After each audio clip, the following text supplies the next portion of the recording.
كما نوره باقوه.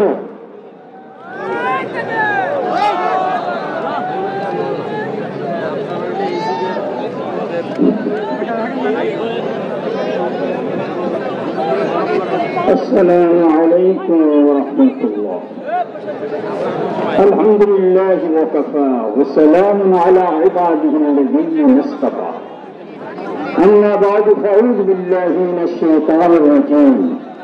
بسم الله الرحمن الرحيم.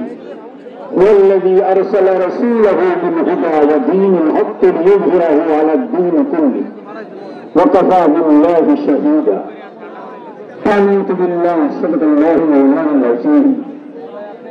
ইসলামী আন্দোলন কর্তৃক আয়োজিত অদ্যকাল জাতীয় মহাসমাবেশের সংগ্রামী সভাপতি, এদেশের জাতি ধর্ম নির্বিশেষে সকলেরই অভিভাবক, দেশের মুরব্বী, আর দেশের যে পরিস্থিতি, এই পরিস্থিতিতে দেশ জাতির সামনে উল্লেখযোগ্য বক্তব্য শুধু দেশ এবং জাতি নয়, সারা দুনিয়ার মুসলিম জাহানের জন্য যার বক্তব্য গুরুত্বপূর্ণ বহন করে, সেই বক্তব্য শোনার জন্য এবং সেই বক্তব্যকে আমরা দিক নির্দেশনা মনে করে প্রত্যেকটি এলাকায় এলাকায় আমাদের কার্যক্রম যেভাবে করতে হয় সেভাবে আমরা করে যাবো ইনশাআল্লাহ। আমরা জানি ইসলামী আন্দোলন ইসলামকে রাষ্ট্রীয় বিজয় করার আন্দোলন। ইসলামী আন্দোলন তথা মানব রচিত সকল মতবাদ তন্ত্র মন্ত্রকে অবহেলিত করে একমাত্র আল্লাহ পাকে দেওয়া রাসূলুল্লাহ সাল্লাল্লাহু আলাইহি ওয়াসাল্লামের 3 বছরের জিন্দেগিতে যে মহান যেই আমাদের সামনে যে বিধান রেখে দিয়েছেন, ইসলামের সত্যিকার বিধান, সেই বিধানকে বাস্তবায়ন করার জন্য, রাষ্ট্রীয় বিজয় করার জন্য আমরা আজকের মাঠে ছুটে এসেছি। এই মহাসমাবেশ প্রমাণ করে এদেশের প্রাণপ্রিয়দের মুসলমান নয়, শুধু দল মত নির্বিশেষে, জাতিদল নির্বিশেষে সকল আমরা ইসলাম চাই, রাষ্ট্রীয় বিজয় হোক। এটা আমরা চাইতে চাই না। আলহামদুলিল্লাহ, কে কে ইসলামের পক্ষে হাত গায়ে আচ্ছা ভাই ভাইরা, ইসলামকে বিনাশ করে এদেশের ক্ষমতায় কেউ যেতে পারবো না, যেতে পারবে না। তাই আমরা জাতীয় আজকের এই সংগ্রামের মাধ্যমে যে দেশের জন্য মান্য সেই ধরনের সংস্কার না করে কোনো নির্বাচনে দেওয়া যাবে না।